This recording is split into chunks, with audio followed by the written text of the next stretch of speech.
ഓരോ ക്ഷേത്രങ്ങളിലും വ്യത്യസ്തമായ ആരാധനാ സമ്പ്രദായങ്ങളും ആചാരാനുഷ്ഠാനങ്ങളുമുണ്ട്. കാണാം ഇന്നത്തെ ദീപാരാധന കാഴ്ചകൾ.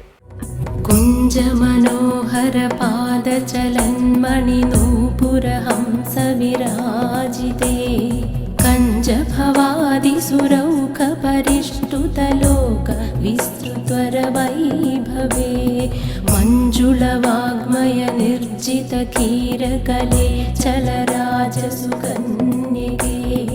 ആലയ ഹേ ലളിത. ദാരുക നിഗ്രഹാനന്തരം ഒടുങ്ങാത്ത കോപത്തോടെ എത്തുന്ന ഭദ്രകാളിയുടെ മാർഗമധ്യേ കിടന്നുകൊണ്ട് ദേവിയുടെ ക്രോധത്തെ ശമിപ്പിക്കുന്ന മഹാദേവന്റെ ചിത്രങ്ങൾ നാം കണ്ടിട്ടുണ്ട്.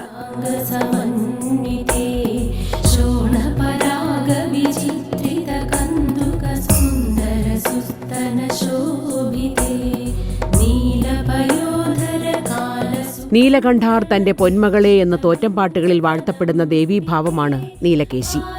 തെക്കൻ തിരുവിതാംകൂറിൽ ധാരാളം നീലകേശി ക്ഷേത്രങ്ങൾ നമുക്ക് കാണാനാകും. അത്തരം ക്ഷേത്രങ്ങളുടെ പട്ടികയിൽ ഏറെ പ്രാധാന്യമുള്ള ഒരു ക്ഷേത്രമാണ് പാറശാല കുന്നത്തുകാൽ ശ്രീ നീലകേശി ക്ഷേത്രം.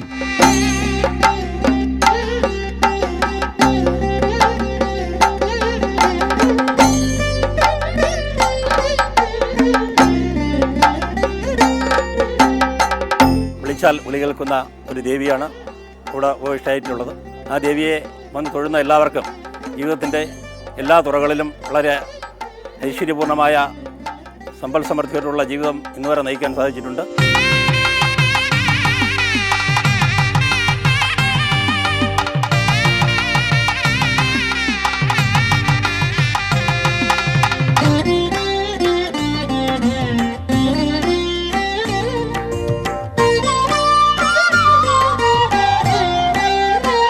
പ്രാചീനമായ ഈ ക്ഷേത്രത്തിന്റെ ഉൽപ്പത്തിയെ സംബന്ധിച്ച് ചില ഐതിഹ്യങ്ങൾ നിലവിലുണ്ട്. മരുമക്കത്തായം നിലനിന്നിരുന്ന ഒരു കാലഘട്ടത്തിൽ സാധാരണ ഒരു കുടുംബത്തിലെ കാരണവർക്കായിരിക്കും സകല സമ്പത്തിന്റെയും പൂർണ്ണ അവകാശം. അതുകൊണ്ടുതന്നെ അവിടുത്തെ സ്ത്രീകളും കുട്ടികളുമെല്ലാം കാരണവരുടെ ഭാര്യയുടെ ഭരണത്തിൻ കീഴിലായിരിക്കും. അത്തരത്തിലൊരു കാരണവത്തിയുടെ നിരന്തരമായ പീഡനങ്ങൾ സഹിക്കാനാകാതെ കാരണവരുടെ സഹോദരിയും മകളും ഒരു കുളത്തിൽ ചാടി ആത്മഹത്യ ചെയ്തു. ഒരു 7 വയസ്സായ പെൺകുട്ടിയാണ്. കൊച്ചിൻ്റെ കയ്യിൽ കണ്ണൻ ചിരട്ട എടുത്തു കൊടുത്ത് വെച്ചു അയൽ വീട്ടിൽ ചെന്ന് തീയെടുക്കാൻ വേണ്ടി. അയൽ വീട്ടിൽ ചെന്ന് അടുത്ത സ്വല്പം കൂടി താഴ്ന്ന ജാതിക്കാരാണ്.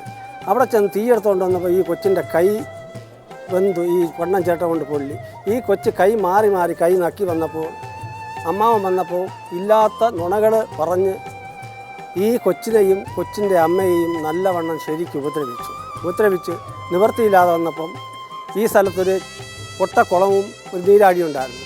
ആ രാത്രി സമയത്ത് അതിൽ ചെന്ന് ഇവർ ചാടിയെന്നും അവിടെ നിന്ന് മരണം സംഭവിച്ചുവെന്നും. ആ കുളത്തിൽ ഒരടയ്ക്ക പൊങ്ങി വന്നു. അതിനെ പാള കെട്ടിയെടുക്കാൻ ശ്രമിക്കുമ്പോഴെല്ലാം അത് തെന്നിമാറി. ഒടുവിൽ ആ തറവാട്ടിലെ ആൾക്കാർ വന്ന് അത് പാളയാലെടുത്ത് ഒരു പെട്ടിയിൽ പൂട്ടിവെച്ചു. ആര് പാളയിട്ടാലും ആ പാക്ക് കയറിയില്ല. ഈ പാർട്ടി ഈ തീ കെടുത്ത വീട്ടിലുള്ള പാർട്ടി എന്ന് പാളയിട്ടപ്പോൾ ആ പാളയിൽ കയറി. ആ പാളയിൽ കൊണ്ടുവന്ന് ഈ പാക്കിനെ കൊണ്ടുവന്ന് പൊട്ടോത്തിനകത്ത് വെച്ച് പൂട്ടി. കുറച്ചുനാൾ കഴിഞ്ഞ് പെട്ടി പൊളിച്ച് അടയ്ക്ക പുറത്തെടുത്തപ്പോൾ അതിൽ നിന്നും രക്തം പൊടിഞ്ഞു. അങ്ങനെ അടയ്ക്കയിൽ ദേവീ സാന്നിധ്യം കണ്ടതോടെ ആ പ്രദേശത്ത് ദേവിയെ കുടിയിരുത്തി പൂജകൾ തുടങ്ങി.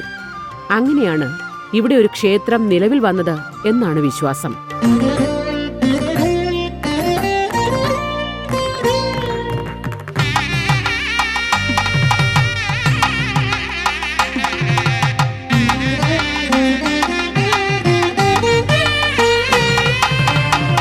കൽപ്പാന്തകാലം കൈകൂപ്പി നിൽക്കുമീ കാളീ സങ്കൽപ്പ നടയിൽ. കൽപ്പാന്തകാലം കൈകൂപ്പി നിൽക്കുമീ കാളീ സങ്കൽപ്പ നടയിൽ. പന്നിയോട് കുടുംബം എന്നൊരു കുടുംബം വകയായിരുന്നു ഈ ക്ഷേത്രം.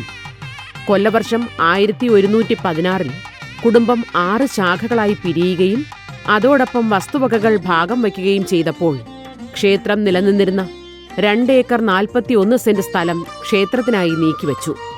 തുടർന്ന് നാട്ടുകാരുടെ സഹായ സഹകരണങ്ങളോടെ ക്ഷേത്രം പുരോഗതി പ്രാപിച്ചു. 1116 ആണ്ട് പാകപത്രം ചെയ്തപ്പോൾ ഒന്നാം പട്ടികയായി ദേവിക്ക് 2 ഏക്കർ 41 സെൻറ്റ് ക്ഷേത്രങ്ങൾ സ്ഥിതി ചെയ്യേണ്ട സ്ഥലവും പൂജാവിധികൾക്കായി ദേവിക്ക് കൊടുത്തിട്ട് ശേഷം 6 ശാഖകളായി തിരിച്ച് പന്നിയോട് എ, പന്നിയോട് ബി, നെട്ടറത്തല, കല്ലറത്തല, കൊലവിളാകം, തേമ്പറത്തല എന്നീ 6 ശാഖകളായി തിരിച്ച് പാകപത്രം ചെയ്തു. 1975 ക്ഷേത്രത്തിന് ഒരു ഭരണസമിതി നിലവിൽ വരികയും ക്ഷേത്രം കൂടുതൽ അഭിവൃദ്ധിപ്പെടുകയും ചെയ്തു. 4 വേദങ്ങളെ നാവിലുണർത്തുന്ന സർവവിജ്ഞാനത്തിൻ നിറവിൽ 4 വേദങ്ങളെ നാവിലുണർത്തുന്ന സർവവിജ്ഞാനത്തിൻ നിറവിൽ ഒരാത്മീയ കേന്ദ്രം എന്നതിനപ്പുറം ആ ഗ്രാമപ്രദേശത്തിന്റെ സാമൂഹിക സാംസ്കാരിക രംഗങ്ങളിൽ വികസനോന്മുഖമായി ഇടപെടാൻ ഈ ക്ഷേത്രത്തിന് കഴിഞ്ഞു. 2004 ക്ഷേത്രം വക ഒരു ഇംഗ്ലീഷ് മീഡിയം സ്കൂൾ പ്രവർത്തനം ആരംഭിച്ചു. ഈ ക്ഷേത്ര കമ്മിറ്റിയുടെ കീഴിൽ ഒരു നീലകേശി വിദ്യാപീഠം എന്നൊരു സ്ഥാപനം ആരംഭിക്കുവാൻ തയ്യാറായി. അതിൻ്റെ പ്രവർത്തനവുമായി മുന്നോട്ട് പോവുകയും അതിന്ന് 10ാം ക്ലാസ് വരെയുള്ള ഇംഗ്ലീഷ് മീഡിയം ഹൈസ്കൂളായി വളർന്ന് 700ഓളം കുട്ടികൾ എത്തുകയും 10-60 സ്റ്റാഫുകൾ നിലനിൽക്കുകയും ചെയ്യുന്നു.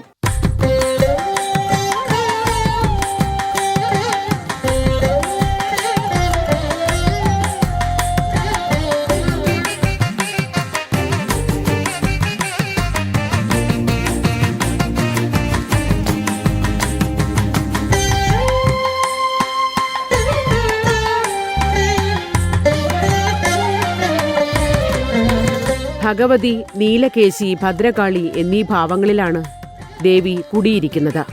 ഗണപതി, ദുർഗ, ശാസ്താവ് എന്നീ ദേവതമാരെയും ഇവിടെ പ്രതിഷ്ഠിച്ച് ആരാധിച്ചു പോരുന്നു. ക്ഷേത്രത്തിൻ്റെ ഉപദേവന്മാർ ഗണപതി കന്നിമൂലയിൽ, തൊട്ടടുത്ത് ദുർഗാദേവി, അടുത്ത് ശാസ്താവ്, നാഗരമ്മൻകാവ്, ചിമ്മണ്ടി ഇലങ്കം ദേവി ക്ഷേത്രം, യക്ഷിയമ്മൻ ക്ഷേത്രം എന്നീ ഉപദേവന്മാർക്കും പൂജാക്രമങ്ങളോടുകൂടിയുള്ള പൂജാവിധികളാണ് ഇവിടെ നടന്നുകൊണ്ടിരിക്കുന്നത്.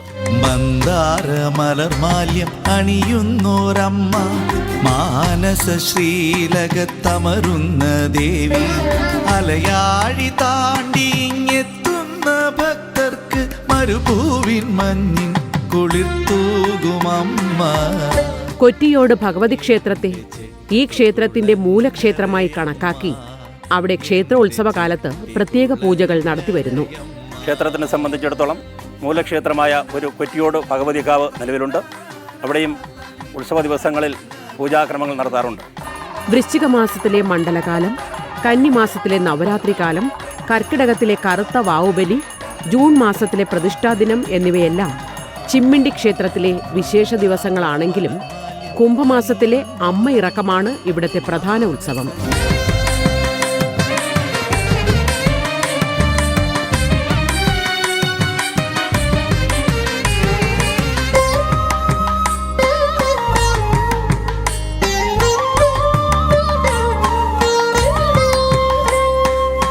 നാട്ടിലെ ഈശ്വരവിശ്വാസികളായ ഭക്തജനങ്ങളുടെ കൂട്ടായ്മയോടുള്ള ഒരു ഉത്സവമാണ് ഈ ക്ഷേത്രത്തിൽ നടന്നു വരുന്നത്. ആ ക്ഷേത്രത്തിൻ്റെ ഉത്സവം ആണ്ടുതോറും വലിയ വിപുലമായ രീതിയിലും നല്ല ആഘോഷ രീതിയിലും നടന്നു വരുന്ന ഒരു ക്ഷേത്രമാണ്. മന്ദാര മലർമാല്യം അണിയുന്നോരമ്മ, മാനസ ശ്രീലകത്തമരുന്ന ദേവി, അലയാഴി താണ്ടിങ്ങെത്തുന്ന ഭക്തർക്ക് മരുഭൂവിൻ മഞ്ഞിൻ കുളിർത്തൂകുമമ്മ. ഉത്സവത്തിന് സ്ഥിരമായി ഒരു നാളോ ദിവസമോ നിശ്ചയിച്ചിട്ടില്ല. ഓരോ വർഷവും മുൻകൂട്ടി നടത്തുന്ന ജ്യോതിഷ പ്രശ്നത്തിലൂടെയാണ് ആ വർഷത്തെ ഉത്സവ ദിനം തീരുമാനിക്കപ്പെടുന്നത്. 10 ദിവസം നീണ്ടു നിൽക്കുന്ന അതിവിശിഷ്ടമായ ഉത്സവമാണിത്. താൽക്കാലിക പന്തലൊരുക്കി അവിടെ അമ്മയെ കുടിയിരുത്തുന്നു. അമ്മ പുറത്തേക്ക് ഇറങ്ങുന്നതിനാണ് അമ്മ ഇറക്കം എന്ന് കണക്കാക്കപ്പെടുന്നത്. അമ്മ ഇറക്കം മഹോത്സവം എന്ന് പറഞ്ഞ ഒരു വലിയൊരു ഉത്സവമാണ് ആഘോഷിക്കാറുള്ളത്.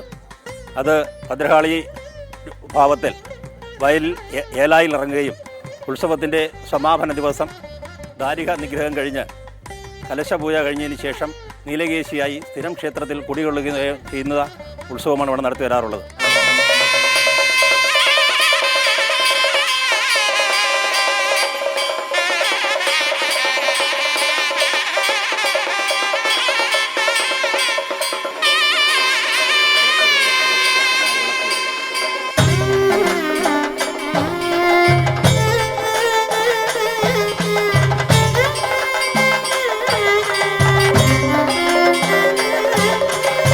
പറണേറ്റില്ലാതെ നിലത്തിൽ പോരി നടക്കുന്ന അമ്പലമാണിത്. ദാരിക നിഗ്രഹത്തെ തുടർന്ന് പൊങ്കാല സമർപ്പണവും അതിവിപുലമായ ഘോഷയാത്രയും നടത്തപ്പെടുന്നു. ആണ്ടുതോറും നടത്തുന്ന ഉത്സവത്തിൽ പറണേറ്റില്ലാതെ നിലത്തിൽ പോരി നടക്കുന്ന ക്ഷേത്രം ചിമ്മണ്ടി ശ്രീ നീലകേശി ദേവി ക്ഷേത്രത്തിലാണ്.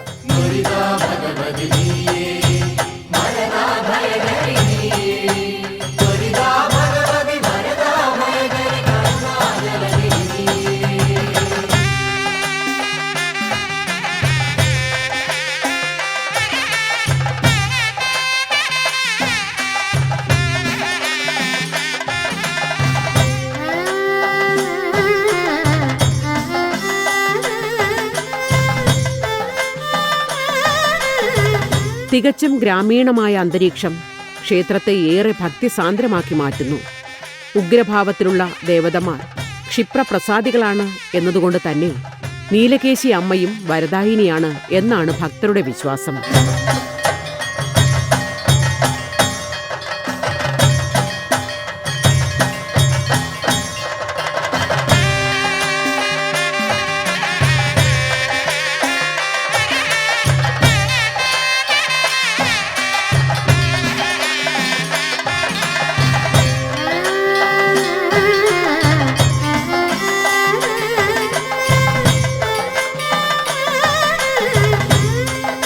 നിരവധി ഭക്തർക്ക് ആശ്വാസവും ആഗ്രഹസാഫല്യവും പകർന്നു നൽകിക്കൊണ്ട് ഒരു പ്രദേശത്തിന്റെ ദേശദേവതയായി നീലകേശി അമ്മ ഇവിടെ കുടികൊള്ളുന്നു.